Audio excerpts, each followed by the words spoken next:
কাউকে তো মেহেন্দি লাগানো হয় হাতে, হাতে মেহেন্দি লাগানো পুরুষের জন্য বৈধ না অবৈধ? মেহেন্দি মেয়েদের জন্য, রং হবে মেয়েদের জন্য, আপনি রং মেখে ঢং সাজবেন কেন?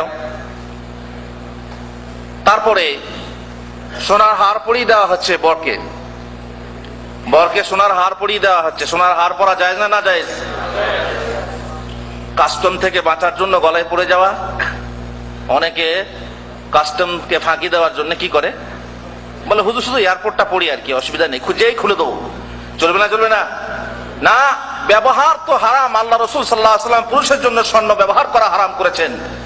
আপনি সাময়িক কেন করবেন? অনেক বলে হুজুর এই 4 আনার মতো পরা যাবে, বিপদে আপদে বাইরে গেলে হুজুররা বলছেন 4 আনার মতো পরা যাবে। কে বললো আপনাকে 4 আনার মতো পরা যাবে? বিপদে আপদে যদি আপনার ওই সোনার দরকার হয় তো আঙ্গুলে না পড়ে আপনার ব্যাগের ভিতরে রাখতে পারেন তো, আপনার পকেটেও রাখতে পারেন তো, পড়ার কি দরকার আছে? ব্যবহার করা পুরুষের জন্য সোনা কি হারাম। সাজানো হলো, বরযাত্রী গাড়ি চললো, অনেক এলাকাতে আছে গাড়িতে যখনই বসবে তখন মা 1 গ্লাস দুধ নিয়ে এসে বরকে খাওয়াবে। এই সময়ে খাস পান। কোন কোন এলাকায় আছে মা 1 বদনা পানি নিয়ে আসবে, ছেলের পা টেকে নিয়ে পায়ে তেল বুলিয়ে পানি ঢেলে পা ধুয়ে দেবে। মা জিজ্ঞেস করবে বাবা কোথায় যাচ্ছ? ছেলে বলবে মা তোমার জন্য দাসী আনতে যাচ্ছি। কোথায় যাচ্ছে? কোথায়? ছেলে বিয়ে করতে যাচ্ছে, কিন্তু বলে কি মা তোমার জন্য দাসী আনতে যাচ্ছি। ছেলে উঠলো গাড়িতে, পালকিতে, যাই হোক, গ্রাম ঢোকার আগে বরযাত্রী সাথে আছে, গ্রাম ঢুকবো, সেই সময় গ্রামের মুরব্বি বলছে এই ওদের পক্ষ থেকে দাওয়াত দিতে আসেনি, গ্রাম ঢুকবি কি করে? দাওয়াত দিতে আসেনি। বলে দাওয়াত না দিতে এলে গ্রাম ঢুকবো না।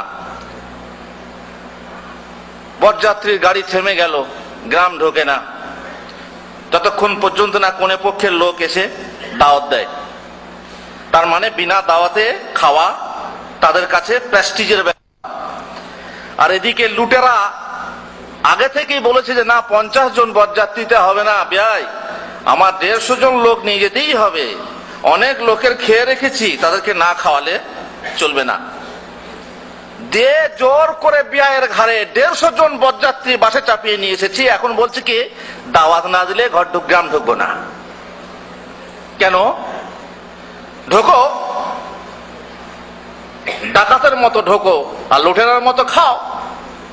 খাবে তো আর কি, সব সেই রকম বরযাত্রী। এই জন্যই বলছি বাছাই করা রসগোল্লা খাবে, বন্দিয়া খাবে না, রসগোল্লা। রসগোল্লা খাওয়ার জন্য কেউ সঙ্গে কাঁচা মরিচ নিয়ে যায়, কেউ আবার কাগজি লেবু নিয়ে যায়। কি জন্য? লুকিয়ে লুকিয়ে একটু করে মরিচ কামড়াবে আর রসগোল্লা চলবে, খালি অন্য কিচ্ছু খান। রসগোল্লা গোনা গাথা 80-100টা রসগোল্লা। বাঙালির মিষ্টি, খাস মিষ্টি।